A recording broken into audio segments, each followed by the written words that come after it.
Salam alaikum. Bienvenue. Comme je l'ai dit dès la fin du dernier match de poule, on arrive donc en huitième de finale sur une nouvelle compétition. Les matchs sont à élimination directe. Donc voilà, pas le choix. Si on veut continuer l'aventure de gagner ce match, on va tomber sur une équipe de Tanzanie qu'on connaît très bien. On les a joués beaucoup de fois ces dernières années. Avec toute l'humilité, comme je l'ai dit, et le respect qu'on doit à cette équipe, on sait que ça va être un match difficile, comme toujours.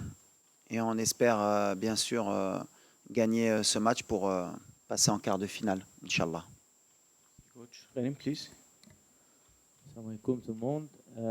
Bon, rien de différent de ce qu'a dit le coach. Voilà, on a passé la première étape qui était de passer les poules et de finir premier. Donc, premier objectif est réalisé. Maintenant, voilà, c'est une nouvelle compétition qui commence, comme le coach l'a dit, avec un premier match qui va être très très important. Très important de pas sous-estimer l'adversaire et de pas refaire les mêmes erreurs que dans le passé. Donc voilà, on est prêt, on s'est bien préparé pour cette rencontre. Donc voilà, on est uniquement focalisé sur ce premier match, sur ce huitième de finale, et pas commencer à faire des plans pour la suite de la compétition. Donc je pense que c'est la stratégie à adopter, prendre match par match, et dès demain, voilà, faire un très gros match et se qualifier pour les quarts de finale, Inch'Allah. C'est très bien que tu le signales, parce que c'est pas assez notifié par beaucoup de vos collègues. On nous a fait passer pour une équipe attentive depuis 3 ans, alors que ce n'est pas le cas. Il y a eu comme je l'ai dit, il y a eu une Coupe du Monde, on a joué avec nos armes, et un après-Coupe du Monde où on est dans la possession et dans le pressing. Donc les chiffres en parlent, donc c'est tant mieux. Mais oui, le souci du pressing, c'est qu'à un moment donné, on ne peut pas presser tout le match, parce que voilà, les filières énergétiques, elles ne le permettent pas. Et on a aussi ce souci de savoir gérer un peu plus les temps forts et les temps faibles. Maintenant, l'avantage qu'on a, c'est qu'on a un banc de qualité. Et l'objectif pour nous à chaque fois, c'est d'essayer d'avoir le plus d'intensité, le plus de pressing possible. Et dès qu'on sent qu'il y a un essoufflement, faire les changements au bon moment pour pouvoir garder justement cette intensité. Et on a vu que les équipes qui jouent contre nous, en général, 2 ou 3 jours après, elles ont du mal à résister, même si elles résistent sur le coup dur match. Et on a beaucoup marqué en deuxième mi-temps aussi sur la dernière année dans nos matchs. C'est pour ça qu'il y a beaucoup de tension quand on est arrivé à la mi-temps à 0-0 ou quand on n'arrivait pas à ouvrir le score. Mais en général, en deuxième mi-temps, si on garde cette intensité, on sait que l'équipe qui est en face, elle peut craquer. C'est l'objectif de ce pressing. Maintenant, plus la compétition va avancer, plus on va avoir affaire aussi à des équipes qui pourront aussi résister à ce pressing. Il faudra être très intelligent pour ne pas tomber dans leur piège. Non, Brahim, aujourd'hui, il est efficace. On est où on voulait emmener Brahim. Brahim, quand il est arrivé au mois de mars. Je m'en rappelle, c'était un match contre l'Angola. Et il y avait eu le fameux match de la Mauritanie. J'ai toujours dit, vous pouvez regarder en arrière sur mes conférences de presse, en général, si on revient, en général, il y a des choses qui se sont dites. J'avais dit qu'il lui fallait du temps pour s'adapter à cette équipe, à ce jeu aussi africain. On a beaucoup travaillé avec lui. J'ai beaucoup voyagé à Madrid pour faire des vidéos, pour lui faire comprendre que c'était un jeu totalement différent de l'Europe. Et il devait s'adapter. Aujourd'hui, il est beaucoup plus proche de la surface. Il lâche de plus en plus son ballon. Il est beaucoup plus mobile. Et naturellement, quand on a ce Brahim, il est efficace. De toute façon, on connaît son jeu, on connaît ses qualités. Il joue au Real de Madrid dans un des plus grands clubs au monde. Donc on sait ce qu'on attend de lui. Maintenant, concernant on va dire la dépendance qu'on aurait par rapport à Brahim, Ayoub Kahabi est à 3 buts aussi. Et je l'ai toujours dit aussi précédemment, le danger peut venir de partout. Avant cette CAN, c'était Sebari qui était efficace. On a eu d'autres joueurs comme Rahimi qui ont été efficaces. On a eu Al-Khanous qui avait été efficace. Voilà. Ce qui m'intéresse, moi, ce n'est pas le nombre de buts que mettent mes joueurs, c'est que le danger vienne de partout. Maintenant, si Brahim il reste à ce niveau-là et qu'on peut être dépendant de lui et qu'il nous ramène la CAN, en tant qu'entraîneur, je serai le plus heureux des hommes. Ce qui m'importe, c'est surtout le collectif. Et Brahim, il rentre dans ce collectif et on aura besoin d'un Brahim efficace. Et quand il est efficace, c'est bénéfique pour l'équipe. Mon état de santé, ça va mieux, beaucoup mieux. J'ai beaucoup travaillé depuis que je me suis blessé, dès le lendemain. Euh, Travaillé physiquement, psychologiquement aussi, parce que une blessure qui arrive à ce moment de la compétition, c'était pas très très évident, mais il fallait rester positif déjà pour moi-même et pour le groupe aussi, parce que voilà, c'était important d'être présent pour l'équipe et d'avoir un rôle aussi à jouer dans le groupe en tant qu'ancien de cette équipe et toujours avoir les mots justes pour le groupe quand ça va un peu moins bien ou même quand ça va bien de pas trop s'enflammer. Donc aujourd'hui ça va mieux. Je commence à retrouver de bonnes sensations. Euh, voilà, le plus important c'est de revenir pour moi à 100% pour pouvoir aider l'équipe si besoin. Mais voilà, aujourd'hui la priorité c'est le groupe et voilà, peu importe que je sois là ou pas, le plus important c'est que l'équipe performe. Et voilà, après c'est à moi de me tenir prêt. Donc euh, on ne sait pas à l'avance qui va jouer, ça je peux vous le garantir. Donc, mais voilà, moi je suis content de ma rééducation jusqu'à présent. Et puis voilà, pour le reste, vous verrez bien, hein. Ben, avec l'humilité, depuis le début de la compétition, j'ai dit que ça devait être, en tout cas pour nous, le Maroc, euh, pour le staff et pour les joueurs, en tout cas, la CAN de l'humilité. Voilà, tout le monde nous donne favori. Tout le monde dit que si le Maroc ne gagne pas la CAN, c'est un échec. Si le Maroc ne gagne pas facilement, c'est un échec. Et moi, mon travail à moi et à mon staff, et aux joueurs aussi, aux cadres, aux leaders, c'est ce que je leur dis au quotidien, c'est de garder les pieds sur terre et de se rappeler pourquoi le Maroc n'a pas gagné la CAN depuis 50 ans. Et la CAN, on ne l'a pas gagnée depuis 50 ans parce que je pense qu'à un moment donné, on a manqué d'humilité à chaque compétition. Et donc, il ne faut pas qu'on tombe dans ce piège. Ça va jouer que sur ça. Donc, on va rester les pieds sur terre. On va respecter cette équipe de Tanzanie qui s'est qualifiée et qui est souvent là en Coupe d'Afrique ou en qualification. C'est une équipe aussi qui grandit dans son football. Ils ont développé leurs infrastructures, ils développent leur championnat avec deux gros clubs. Ils ont des joueurs locaux qui sont très bons, qui ont l'habitude de jouer en Afrique. Et rien que pour cela, demain, ce ne sera pas un match facile, comme contre la Zambie, comme contre les Comores. J'ai toujours répété qu'il n'y avait pas une équipe facile, même si on ne me croit pas. Donc voilà, nous, on va jouer avec nos moyens, avec notre force, avec ce qu'on a fait depuis longtemps, pour ne pas leur laisser justement l'espoir de pouvoir créer la surprise. Après, on est chez nous, on va jouer devant pratiquement 68 000 spectateurs. Et c'est un match à élimination directe. Et un match à élimination directe, heureusement ou malheureusement, tout est possible. C'est comme un match de coupe. Alors au Maroc, on a la Coupe du Roi, la Coupe du Trône plutôt, Kess al-Arch chez nous, la Coupe du Roi en Espagne, la Coupe de France. En Angleterre, on voit les surprises. Il y a toujours des surprises.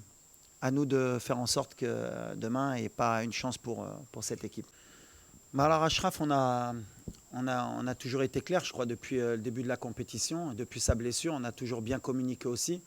L'objectif qu'on avait avec Achraf, c'était de le faire monter en puissance par des entraînements, bien sûr, et le faire rentrer en compétition au bon moment. Donc voilà, il est rentré une demi-heure contre la Zambie, un peu aussi dans un score qui était dans un bon confort pour lui, pour rentrer, sans qu'il prenne trop de risques. Physiquement, maintenant, il est prêt. Voilà, il ne ressent plus rien de sa blessure. Donc, il est apte à postuler pour le match de demain. Après, c'est à moi, comme j'ai dit, de prendre la décision. Il aurait pu jouer un peu le premier match, un peu le deuxième match. J'ai pris la décision de le préparer parce que je voulais quelqu'un à 100%. Et aujourd'hui, on a le luxe, en tout cas aujourd'hui, de pouvoir se permettre, à un moment donné, d'avoir pu se permettre de ne pas pouvoir faire jouer Hakimi au moins pour les deux premiers matchs. Maintenant, voilà, on arrive dans la vraie compétition. Et aujourd'hui, voilà, on va réfléchir encore à ce soir, mais Hakimi, il est disponible. Ouais, les pénaltys, de toute façon, ça fait partie justement du processus d'élimination directe. C'est-à-dire qu'on sait qu'on a le risque, que si on tombe sur une équipe qui fait bien le boulot et qui nous emmène au pénalty, ben après, à un moment donné, il y a cette fameuse série de pénaltys qui peut vous sourire. Elle nous a souri en Coupe du Monde, elle ne nous a pas souri sur des compétitions comme la CAN avec Ashraf ou avec Hakim précédemment. Mais voilà, comme je l'ai dit, la gestion des émotions, chaque moment. Rahimi, il n'avait jamais loupé de pénalty. Premier match, il loupe. Ayoub, il loupe rarement ses pénaltys. Ça, après, voilà, on peut les travailler comme on veut et on les travaille, nous, souvent à l'entraînement avec des challenges. Voilà, il n'y a pas de vérité. L'essentiel, c'est pour nous, comme je l'ai dit aux joueurs, c'est de faire le boulot pour qu'on n'arrive pas à cette fameuse série de pénaltys. Mais si on doit arriver à cette fameuse série de pénaltys, c'est d'arriver en confiance aussi. Voilà, l'équipe adverse aussi, elle prend un risque avec nous d'arriver aux séries de pénaltys, d'avoir le meilleur gardien du monde en face sur les séries de pénaltys. Donc voilà, donc on n'est pas sur des choses où on panique à se dire si on va au pénalty. Si on va au pénalty, on ira au pénalty. Je l'ai dit depuis longtemps, cette compétition, il faudra peut-être se préparer à un moment donné à aller au pénalty. Et il faut le mettre dans la tête que voilà, cette compétition, elle se gagne peut-être à la dernière minute au pénalty. Il y a tous les scénarios possibles. Maintenant, bien sûr, on espérerait éviter d'aller jusque-là parce qu'on sait que c'est un peu pile ou face. Bah, Hamza, un peu comme pour Ashraf, voilà, c'était pas un défi ou un challenge. On connaissait son indisponibilité. Voilà, on a beaucoup échangé avec les staffs médicaux et de Lille et du Maroc. Et aujourd'hui, voilà, il s'est rentraîné normalement cette semaine. Il revient bien. Maintenant, est-ce qu'il est à 100% pour débuter un match? Est-ce qu'il a que 20 minutes? Est-ce qu'il a que 10 minutes? On verra. En tout cas, voilà, comme je l'ai dit, la chance qu'on a, c'est qu'aujourd'hui, on a beaucoup de profils d'attaquants. On a un attaquant qui est en pleine confiance, qui est Ayoub. Et le fait de pouvoir compter aussi sur Hamza sur le reste de la compétition, c'était aussi mon objectif, d'avoir un profil différent. Donc est-ce qu'il peut débuter demain? Est-ce qu'il peut rentrer? On verra. Ça dépendra aussi du match, ça dépendra aussi de beaucoup de choses. Mais en tout cas, voilà, il évolue bien. On est dans notre timing. On savait qu'il pouvait revenir sur la deuxième partie. Donc pour le moment, on est en train de réussir notre challenge. Et pour Ashraf, et pour Hamza. Donc je suis content. Je tiens à féliciter aussi le staff médical de notre équipe parce que voilà, l'équipe nationale, c'est pas qu'un coach, c'est pas que des joueurs. Il y a des gens qui travaillent tout autour de l'équipe et le staff médical en fait partie. Ils ont bossé jour et nuit pour que Hamza il soit prêt en temps et en heure. Ben, comme l'a dit le coach, il faut faire preuve d'humilité.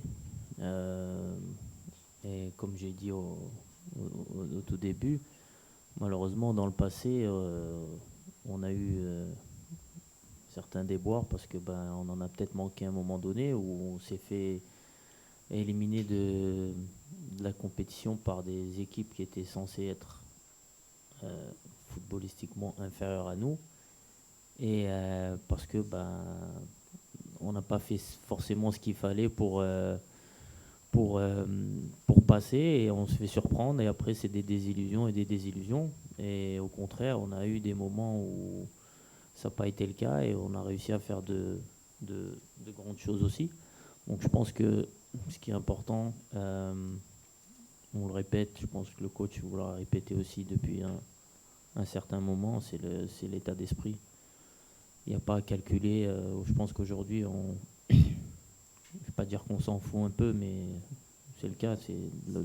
Peu importe l'adversaire, le principal c'est nous et les ingrédients qu'on va mettre chaque match pour aller au bout. Donc il faut avoir le même état d'esprit, que ça soit peu importe l'équipe qui va se dresser contre nous. Je pense que le mental et la discipline qu'on va mettre chaque match, ça fera la différence parce qu'après les qualités footballistiques, je pense que on les a. On a des joueurs de grande qualité qui jouent dans les meilleurs championnats, que ce soit en Europe, en Afrique, même en Asie. Donc le plus important, c'est d'être prêt à partir du moment où on va être prêt mentalement, à sacrifier.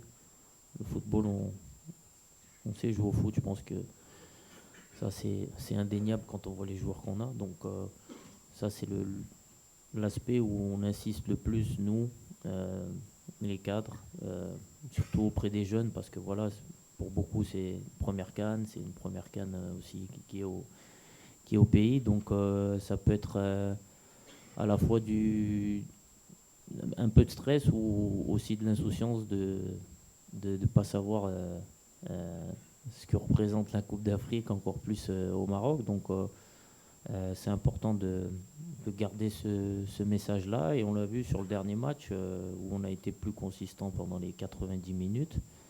Et au final, voilà, je pense que nous, on a pris du plaisir. Les gens qui étaient au stade ont pris du plaisir. Et au final, à la fin, tout le monde était content. Donc c'était le principal. Et après, concernant la CAN, bah, c'est vrai que ça va faire un changement parce qu'on est habitué à des CAN tous les 2 ans. Après, je pense que d'un point de vue aussi individuel, au niveau des joueurs, ça peut être quelque chose de bien aussi vis-à-vis des clubs. On sait que pour certains, ça a souvent été un frein dans leur carrière. Donc là, ça laisse un peu plus de temps aussi. Donc ça permettra peut-être de voir encore plus de joueurs africains dans les grands clubs et que les clubs arrêteront de trouver l'excuse de la Coupe d'Afrique. Donc après voilà, c'est une fête qu'on aime bien quand même, la CAN, à chaque fois parce que c'est un moment de convivialité avec toujours une bonne ambiance, une bonne atmosphère, que ce soit dans les stades ou autour. Donc ça va manquer. Mais après, je pense que pour le foot aussi et pour les joueurs, c'est quelque chose qui sera bien et ça va amener une valeur encore plus spéciale à la Coupe d'Afrique. Bah, Ayoub, alors moi je peux bien en parler d'Ayoub parce que j'étais entraîneur du FUS quand il jouait au RAC de Casablanca. Et d'ailleurs j'ai souhaité le recruter au FUS de Rabat pour l'anecdote. D'ailleurs c'est le président du RSB Berken qui me l'a piqué au dernier moment. Et il a bien fait parce que derrière il avait mis je crois 20 buts en championnat, il avait été meilleur buteur du CHAN. C'est un parcours atypique et je pense que c'est le meilleur exemple pour les jeunes Marocains. Le parcours de résilience d'Ayoub. C'est quelqu'un, comme vous avez dit, qui a joué dans les catégories amateurs, qui était charpentier, qui jouait arrière-gauche à un moment donné, qui a été mis attaquant. Moi, je me rappelle pourquoi je voulais le recruter. Il avait mis 2 buts en Coupe du Trône face à mon équipe. Et j'avais souhaité le recruter parce qu'on sentait le talent brut. C'est quelqu'un qui a eu des hauts et des bas et qui n'a jamais abandonné. Et Ayoub, par exemple, c'est quelqu'un que je n'ai pas appelé pour la Coupe du Monde en 2022 alors qu'il avait fait les qualifications. Et il n'a rien dit. Il s'est battu, il a retravaillé, il a fait des bons choix de club. Et aujourd'hui, c'est l'attaquant de l'équipe nationale et ça marche bien pour lui. Comme quoi, le travail, le silence comme il l'a fait, ça prouve toute l'humilité qu'il a. Quand je parlais d'humilité tout à l'heure, si je peux donner un mot qui peut décrire Ayoub Kahabi, c'est humilité. Il sait d'où il vient, il sait où il veut aller. Et c'est un super mec, humainement. Quand je ne l'ai pas pris à la Coupe du Monde, il n'a jamais rien dit. Il a dit « Ok, j'accepte, coach, je vais travailler pour revenir plus fort. » Et c'est ce qu'il a fait. Et pour les jeunes Marocains qui n'ont pas une carrière, qui n'ont pas fait de centre de formation et qui sont charpentiers ou autres, voilà, le rêve, il est possible. Et quand on peut permettre à des enfants de rêver, eh ben, faut valoriser ce genre de joueurs. Donc Ayoub, aujourd'hui, tout à l'heure, on parlait de Brahim. Voilà. Ayoub, il fait partie aussi de ces joueurs qui vont faire rêver des jeunes Marocains. Et je suis très fier de lui aujourd'hui et je pense que c'est un joueur exemplaire. I don't know what can happen tomorrow, but we respect a lot this team. The club, it's the club. National team is different. Different spirit, different challenge. And what I said before is we'll to respect Tanzania. Every game we play against them is difficult game, tough game. And tomorrow, I think, is same opponent team, fighting spirit. Maybe we defend a lot, small space, lot of counter-attack with Mzuva or Samata. Who is waiting set pieces about this. And we need to be careful about your national team. I respect a lot Tanzania national team. I come to see the final against Berken and Simba. Bon, you have a different player because the team is playing the Chan. You have only 4 player is playing. You have 8 player is play outside of the country, and it's different team. But also we want to play same like before and to win this confrontation, Inch'Allah. Oui, il y a eu quelques changements. Après, il y a des changements qu'on fait par rapport à l'adversaire. Il y a des changements qu'on fait par rapport aussi aux animations offensives qu'on veut mettre en place. Quand on a Mazraoui à gauche, c'est pas comme quand on a Salah Din. Voilà, l'opposition aussi. Quand on est face à la Zambie ou face au Mali, c'est différent aussi par rapport à la puissance que peut dégager certaines équipes. On s'adapte, mais j'ai pas un 11 type réel. Bien sûr qu'il y a des cadres qui sont souvent là. Il y a des joueurs aussi sur qui je compte énormément et qui ont ma confiance depuis très longtemps et qui m'ont rarement déçu aussi. Mais voilà, aujourd'hui on a un effectif, en tout cas j'ai un effectif à disposition qui me permet de pouvoir faire des changements d'un match à l'autre. Il y en a qui gagnent des points, il y en a qui en perdent, il y en a qui peuvent revenir, il y en a qui peuvent ne pas revenir. C'est après la compétition aussi qui décide. Et aujourd'hui, voilà, on n'a plus le temps aussi de faire beaucoup d'essais ou de tenter des choses. On est sur nos certitudes, on est aussi sur beaucoup de résultats positifs depuis 1 an et demi. Donc voilà, on a eu beaucoup de scénarios avec des fois des Seybari à gauche, parce qu'à un moment donné, c'est vrai que la critique, elle est aussi bénéfique. Voilà. Dire que Seybari ne peut pas jouer à gauche, les derniers matchs, quand il avait joué à gauche, il avait marqué des buts. Je ne suis pas adepte de quand il y a un match qui se déroule pas bien au niveau du résultat pour dire que tout va mal. Si on avait suivi Brahim, à un moment donné, la question de Brahim, c'est pas un joueur de couloir, c'est un joueur qu'il faut positionner numéro 10. Quand il est numéro 10, aujourd'hui, c'est le meilleur joueur de la CAN. Et comme par hasard, il joue à droite. Mais comme par hasard, comme ça se passe bien pour lui, Brahim, aujourd'hui, c'est trop facile de pouvoir juger les choses comme ça. Moi, je vois plus le côté technico-tactique. Aujourd'hui, on a des armes. On peut jouer avec Abdé, on peut jouer avec Isma à gauche, on peut jouer même avec Talbi, on peut jouer avec Ben Seguir, qui des fois est au milieu, mais qui peut jouer à gauche. On peut jouer avec Mazraoui arrière-gauche, on peut jouer avec Salah Din, on peut jouer avec Massina, qui à un moment donné, quand il était venu, non, mais c'est un arrière-gauche, je ne peux pas jouer défenseur central, mais aujourd'hui, il est défenseur central et ça se passe bien. Voilà, on a des solutions. On peut jouer avec Targaline au milieu, comme avec Amrabat ou avec Elianaoui, mais chacun a ses qualités. Et par rapport à l'adversaire, il faut faire les bons choix. On peut jouer avec Bilal au milieu, comme on peut jouer avec Ounahi, on peut jouer avec Sebari, on peut jouer avec Ben Seguir, on peut jouer avec Akhomash. Pourquoi Akhomash il joue moins? On peut jouer avec. On a le choix. Aujourd'hui, j'ai bâti cette équipe avec le staff et aussi avec les joueurs pour qu'on ait justement le moins de surprises possible, qu'on puisse s'adapter. Mais sur le match de la Zambie, bien sûr que voilà, il y a eu des choses très positives. On a beaucoup plus de certitude sur le plan aussi offensif. Est-ce qu'on va continuer comme ça dans la compétition? On verra. Mais en tout cas, voilà, moi, je ne suis pas surpris d'Abdé. Par exemple, Abdé, pourquoi il n'a pas débuté? Parce que peut-être que sur les premiers matchs, on avait besoin peut-être de gagner d'abord des points et d'être plus solide pour monter dans la compétition. Mais Abdé, c'est une certitude depuis 3 ans avec moi, puisque je l'ai pris à la Coupe du Monde et il a été décrié. Aux Jeux Olympiques où c'était compliqué, il a quand même, on n'a pas lâché, parce qu'au mois de mars, je m'en rappelle, je l'avais renvoyé avec les Olympiques pour qu'il ait justement cette fameuse humilité de travailler pour revenir plus fort. Mais c'est quelqu'un sur qui j'ai pas mis un billet, c'est plus qu'un billet. Je sais que c'est un joueur de talent et qui est capable, qui va grandir encore, hein, qui va être encore plus fort dans les années à venir.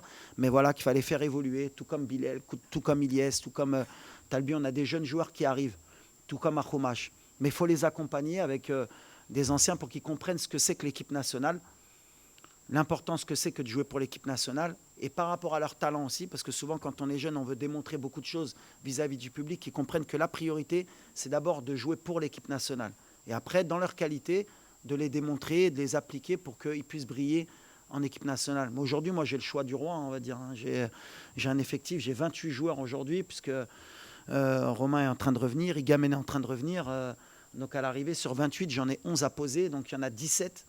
Si on retire les gardiens, ça fait 15 qui peuvent jouer. Et à chaque fois que je mets mon équipe, quand je regarde ceux qui sont sur le banc, et je les appelle les changements de jeu, les playmakers qui peuvent changer l'équipe, je leur dis que les 11 qui sont là, ils pourraient très bien débuter. Mais c'est pas faux.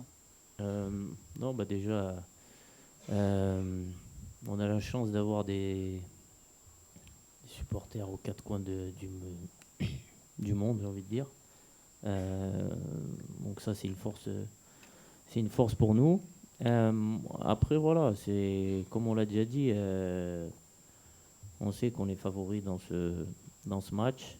Euh, mais comme l'a dit le coach, comme je l'ai dit aussi, il faut qu'on aborde ce match avec beaucoup d'humilité, beaucoup d'envie.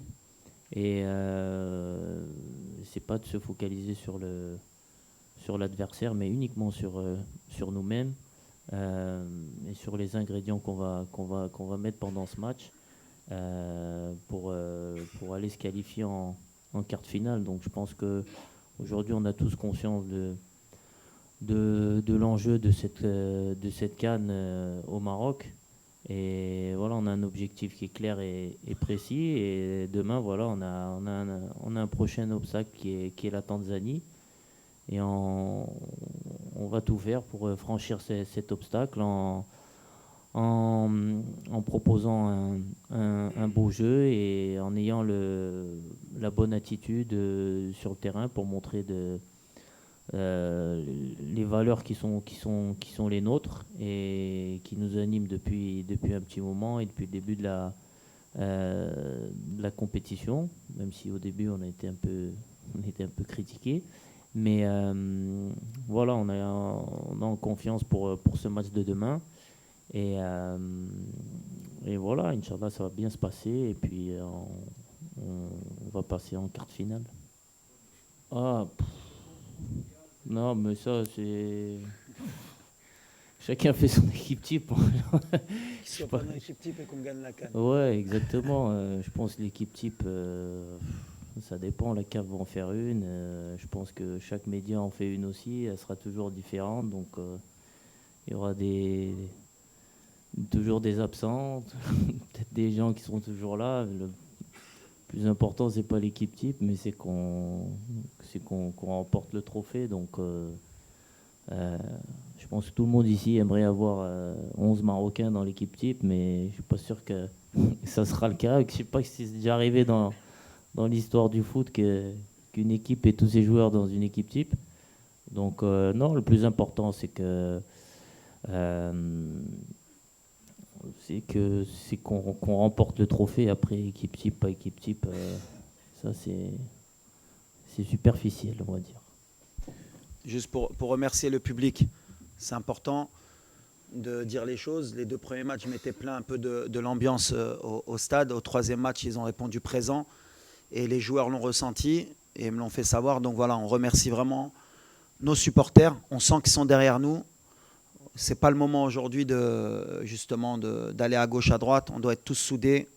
On a un objectif commun et comme je l'ai dit, Inch'Allah, on va gagner tous ensemble. Et merci à tous les Marocains du monde qui sont derrière nous et qui nous soutiennent. Et bravo à ceux qui étaient au stade le dernier match. Et demain, comme je l'ai dit, voilà, à la mi-temps, on oublie les petits fours et on commence à la 45e aussi à continuer à encourager, Inch'Allah. Allez.